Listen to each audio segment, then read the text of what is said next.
Hello everyone, स्वागत है आप सभी का इस वीडियो में। तो इस वीडियो में मैं आपसे बात करूंगा इंटरव्यू प्रिपरेशन के बारे में। मेरा मेन फोकस इस वीडियो में ये रहेगा कि जो मेटलर्जी से रिलेटेड क्वेश्चंस है उसकी तैयारी आपको कैसे करनी है। ठीक है, तो इंटरव्यू के लिए मेरा फर्स्ट सजेशन रहेगा कि पहले इंटरव्यू वाले दिन आपको अच्छे कपड़े पहनने हैं, क्योंकि फर्स्ट इंप्रेशन तो यही है, आपको इंटरव्यूअर पहले तो देखेगा। ठीक है, दूसरा चीज़ है आपको कॉन्फिडेंट रहना है। चाहे आपकी तैयारी कैसे भी हो, अच्छी हो ख़राब हो, बट आपको कॉन्फिडेंट रहना है। ठीक है, इंटरव्यू वाला दिन कभी भी नर्वस नहीं होना है, बहुत ज़्यादा घबराना नहीं है और डरना नहीं है। ठीक है, क्योंकि अगर हम नर्वस होते हैं या डरते हैं तो हम हमारी जो सोचने की जो क्षमता है वो कम हो जाती है, क्योंकि हमको जो इंटरव्यू में जो क्वेश्चन पूछा जाएगा उसके बारे में सोचना पड़ता है, फिर उसका आंसर भी देना पड़ता है ना। तो आपको कॉन्फिडेंट रहना है, जो भी हो, है ना। अच्छा जाए या इंटरव्यू या बुरा जाए, इसको नहीं सोचना, केवल उस दिन आपको कॉन्फिडेंट रहना है। और ये नहीं सोचना कि कुछ बड़ा होने वाला है आज के दिन पे।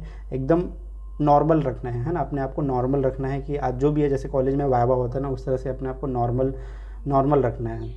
तभी आप इंटरव्यू में अच्छे से परफॉर्म कर पाओगे, कॉन्फिडेंटली जवाब दे पाओगे। ठीक है, तो सबसे पहले जब आप तैयारी करोगे तो सबसे पहले ये चीज़ जान लेना कि आप जिस भी इंडस्ट्री का इंटरव्यू देने जा रहे हो उस इंडस्ट्री के बारे में थोड़ा बहुत आपको पता होना चाहिए, है ना। कि आप स्टील इंडस्ट्री है या कोई रिसर्च वर्क करता है, वो जो इंडस्ट्री है नॉन फेरस इंडस्ट्री या कुछ और है, एजुकेशनल इंस्टीट्यूट है। तो आपको ये पता होना चाहिए अच्छे से कि मतलब कंपनी कौन सी है ना। क्योंकि उसी के हिसाब से हमको थोड़ा बहुत तैयारी करना पड़ता है। जैसे अगर स्टील इंडस्ट्री है, ज़्यादातर जो इंडिया में जो जॉब है वो मेटलर्जी वाले ज़्यादातर स्टील प्लांट में ही करते हैं, है ना, मैक्सिमम। तो स्टील इंडस्ट्री के लिए कौन सा सब्जेक्ट इंपॉर्टेंट है, तो आपको पता होना चाहिए कि आयरन मेकिंग, स्टील मेकिंग, है ना, फिजिकल मेटलर्जी वगैरह इंपॉर्टेंट है, अभी मैं बताऊंगा, है ना। वही रिसर्च अगर है, कोई मतलब बार्क है, डीआरडीओ है, तो उसके लिए हमको क्या पढ़ना चाहिए, है ना। रिसर्च वगैरह है तो जनरली रिसर्च में कोई फिक्स सब्जेक्ट तो होता नहीं है जनरली, है ना। बट वहाँ पे आपको जैसे मतलब माइक्रो स्ट्रक्चरल फीचर वगैरह में बहुत ज़्यादा वहाँ पे देखा जाता है कि आपको फेजेस के बारे में पता है कि नहीं है, क्रिस्टल स्ट्रक्चर पता है कि नहीं, थर्मोडायनामिक्स वगैरह पूछा जाता है। ठीक है, नॉन फेरस इंडस्ट्री है तो नॉन फेरस के बारे में आपको पता होना चाहिए। ठीक है, नॉन फेरस एक्सट्रैक्टिव मेटलर्जी का। और अगर एजुकेशनल इंस्टीट्यूट है तो वहाँ पे भी ऐसा कोई मेन सब्जेक्ट होता नहीं है कि एजुकेशनल इंस्टीट्यूट है तो वहाँ पे यही सब्जेक्ट कहीं पूछा जाएगा, ऐसा नहीं है। ठीक है, वहाँ पे सभी सब्जेक्ट इंपॉर्टेंट रहते हैं। तो मेन यहाँ पे मैं आपको बताऊँगा स्टील, अगर कोई स्टील प्लांट है, ठीक है, स्टील प्लांट में ज़्यादातर क्वेश्चंस किस तरीके से पूछा जाता है। ठीक है, तो सबसे पहले किसी भी इंटरव्यू के लिए आपको ना प्रिपरेशन करोगे तो पहला एक आपको अपना फेवरेट सब्जेक्ट बना लेना है। फेवरेट सब्जेक्ट या फिर वो सब्जेक्ट बोल सकते हो जिसमें आपको बहुत अच्छा नॉलेज हो, जिसमें आपको कॉन्फिडेंट हो। क्योंकि इंटरव्यू में जनरली ये क्वेश्चन पूछा ही जाता है कि किस सब्जेक्ट से हम क्वेश्चन की शुरुआत करें या आपका फेवरेट सब्जेक्ट क्या है, ये जनरली आपको पूछा ही जाता है। तो आप अपना एक फेवरेट सब्जेक्ट डिसाइड कर लें कि ये इस सब्जेक्ट में मेरा नॉलेज अच्छा है, या अगर वैसा कोई सब्जेक्ट अभी डिसाइड नहीं किया हो तो ऐसा कोई सब्जेक्ट आप डिसाइड कर लो और उसके बारे में पूरा पढ़ लो, पूरा बेसिक जितना भी नॉलेज है आप रख लो। क्योंकि क्वेश्चन की शुरुआत उसी सब्जेक्ट से होगी, और जब आप उस सब्जेक्ट को बहुत अच्छे से बता देते हो, आंसर पूरा कर देते हो, फिर जो इंटरव्यूअर है वो दूसरे सब्जेक्ट से पूछना चालू करेगा। तो फर्स्ट इंप्रेशन आपका वहीं से बनेगा, जो आप जो सब्जेक्ट बताओगे ना और जो उसका आंसर दोगे वहाँ से। ठीक है, तो चलिए हम लोग कुछ कॉमन क्वेश्चन देख लेते हैं इंटरव्यू में जनरली जो पूछा जाता है। जैसे आयरन मेकिंग है, ठीक है, आयरन मेकिंग बहुत इंपॉर्टेंट है अगर कोई स्टील प्लांट है तो आयरन मेकिंग में कॉमन क्वेश्चंस क्या क्या होते हैं। बेसिक्स होता है ब्लास्ट फर्नेस का। देखो ज़्यादातर जो इंटरव्यू होते हैं ना वहाँ पे आपको बेसिक ही पूछा जाता है, बहुत डीप जनरली पूछा नहीं जाता है। ऐसा नहीं बोला जाएगा कि आप थर्मोडायनेमिक्स का कोई न्यूमेरिकल सॉल्व करो, है ना, या ऐसा कुछ ज़्यादा नहीं पूछता। बेसिक आपका चेक किया जाता है। अगर आपका बेसिक अच्छा है, आपको कॉन्सेप्ट क्लियर है, मतलब आपके अंदर सीखने का पोटेंशियल है, ये समझा जाता है। ठीक है, तो आपको ब्लास्ट फर्नेस का बेसिक पता होना चाहिए कि ब्लास्ट फर्नेस में होता क्या है।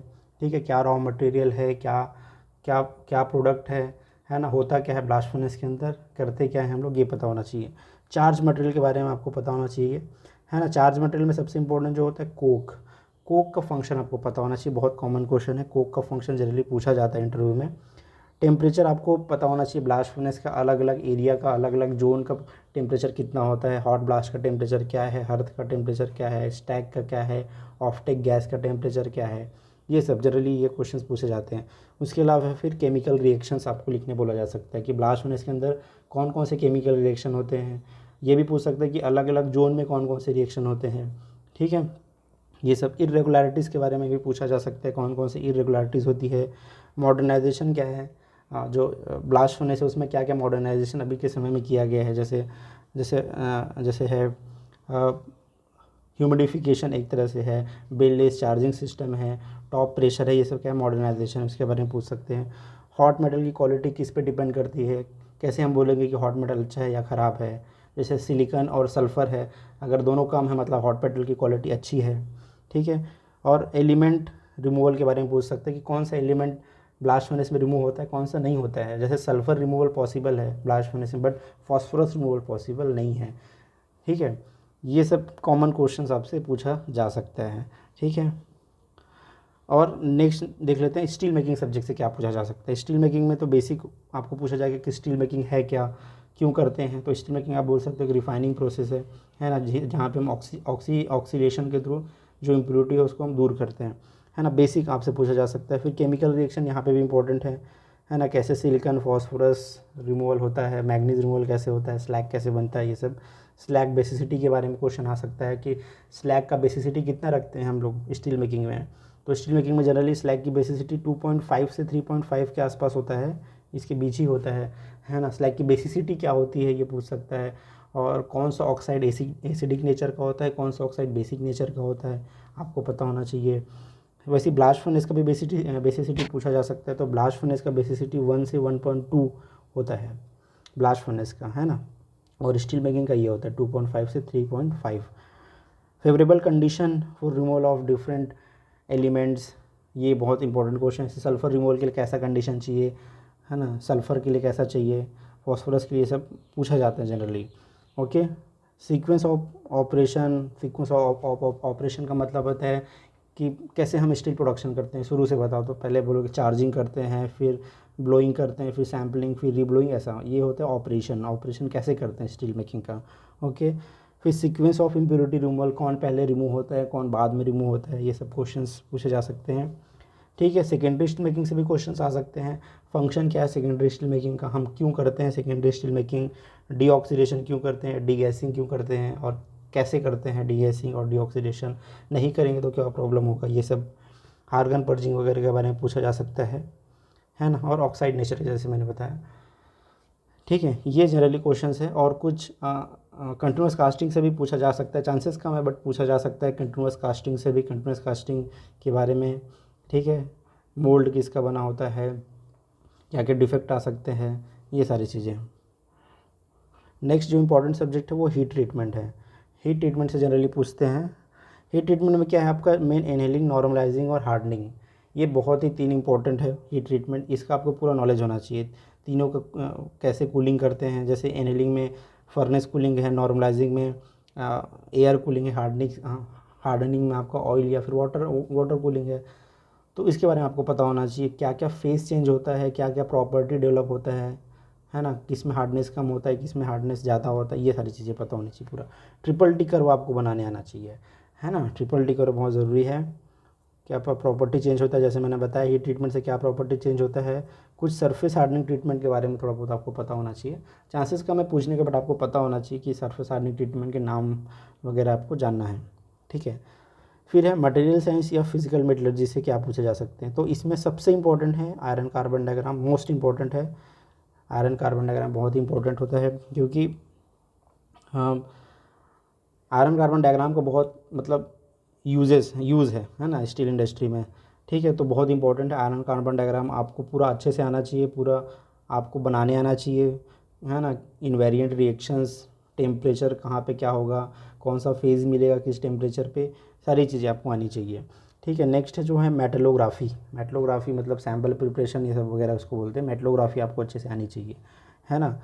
क्रिस्टल स्ट्रक्चर के बारे में पूछा जा सकता है, क्रिस्टल स्ट्रक्चर का कोऑर्डिनेशन नंबर, इफ़िशियंसी वगैरह, ठीक है। ये सब फंक्शन ऑफ अलॉइंग एलिमेंट, अलग अलग अलॉइंग एलिमेंट का क्या क्या फंक्शन है, ठीक है। कौन सा अलॉइंग एलिमेंट डालने से कौन सी प्रॉपर्टी डेवलप होती है, ये सारी चीज़ें। स्ट्रेंथनिंग मैकेनिज्म आपको आना चाहिए।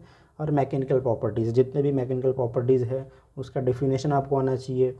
डेफिनेशन के साथ साथ एक्चुअल उसका मतलब भी आपको पता होना चाहिए, ठीक है। जैसे बोला जाए कि हार्डनेस क्या है, तो hardness means resistance to scratching, है ना।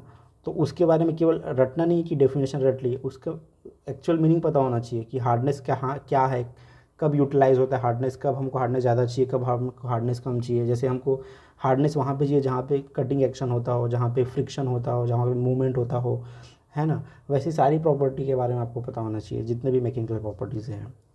फिर थर्मोडायनेमिक्स से क्वेश्चन आ सकते हैं, ठीक है। थर्मोडायनेमिक्स से बेसिक क्वेश्चन आ सकते हैं, first second third law of thermodynamics से, है ना।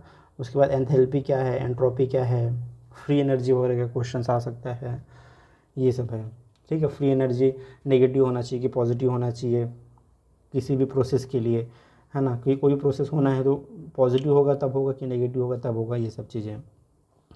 टेस्टिंग ऑफ इंजीनियरिंग मटेरियल से क्वेश्चंस पूछ सकते हैं, टेस्ट, है ना। इंजीनियरिंग मटेरियल से सबसे इंपॉर्टेंट है टेंसाइल टेस्ट, बहुत इंपॉर्टेंट है, क्योंकि प्लांट में ज़्यादातर जो टेस्ट होता है टेंसाइल टेस्ट होता है ना। दूसरा जो होता है हार्डनेस टेस्ट भी इंपॉर्टेंट है। टेंसाइल टेस्ट में आपका पूरा यूटीएम के बारे में पता होना चाहिए, कैसे टेस्टिंग करते हैं, स्ट्रेस स्ट्रेन कर्व कैसे बनता है, आपको अलग अलग एलिमेंट का स्ट्रेस स्ट्रेन कर्व बनाने आना चाहिए, उसका क्या कौन कौन से पॉइंट्स होता है, प्रोपोर्शनल लिमिट है, यील्ड पॉइंट है, यूटीएस पॉइंट है, फ्रैक्चर पॉइंट है, सब पता होना चाहिए, डक्टिलिटी क्या है, ये सब चीज़ें। हार्डनेस टेस्ट में आपको जो भी हार्डनेस टेस्टिंग है ना उसके बारे में पता होना चाहिए, है ना। रॉकवेल हार्डनेस टेस्ट, उसका स्केल कौन कौन से स्केल होते हैं उसमें, ओके। विकर्स हो गया, है ना, ब्रिनल हो गया, सबके बारे में पता होना चाहिए। फटिक टेस्ट इंपॉर्टेंट है, फटिक टेस्ट के बारे में जनरली कुछ क्वेश्चंस पूछा जा सकता है। फैक्टर कौन कौन सा इफेक्ट करते हैं फटिक स्ट्रेंथ को, ये सब चीज़ें।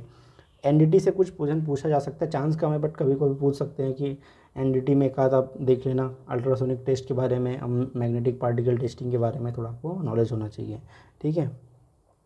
फिर एक्सट्रैक्टिव मेटलर्जी से क्वेश्चन आ सकते हैं। एक्सट्रैक्टिव मेटलर्जी से इलिंगम डायग्राम बहुत ही ज़्यादा इंपॉर्टेंट है इंटरव्यू के लिए, है ना। अगर एक्सट्रैक्टिव मेटलर्जी से कोई क्वेश्चन पूछना है तो इलिंगम डायग्राम से ही पूछा जाएगा आपको, बहुत इंपॉर्टेंट है, इसका पूरा आपको आना चाहिए।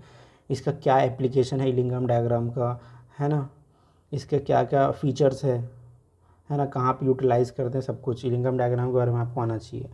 एल्युमिनियम वगैरह का, जैसे एल्युमिनियम के बारे में कॉमन क्वेश्चन कई बार पूछा जाता है कि इसका हम लोग इलेक्ट्रोमेटलर्जी से क्यों करते हैं प्रोडक्शन, पायरोमेटलर्जी से क्यों नहीं कर सकते, है ना। रोस्टिंग है, स्मेल्टिंग वगैरह से क्वेश्चन आ सकता है कि फ्लक्स क्या होता है, स्लैग क्या होता है, स्लैग कैसे फॉर्म होता है ना, ये सब है। रिडक्शन रिएक्शन आपको पूछा जा सकता है। तो ये सब इंपॉर्टेंट क्वेश्चन है कुछ सब्जेक्ट्स के।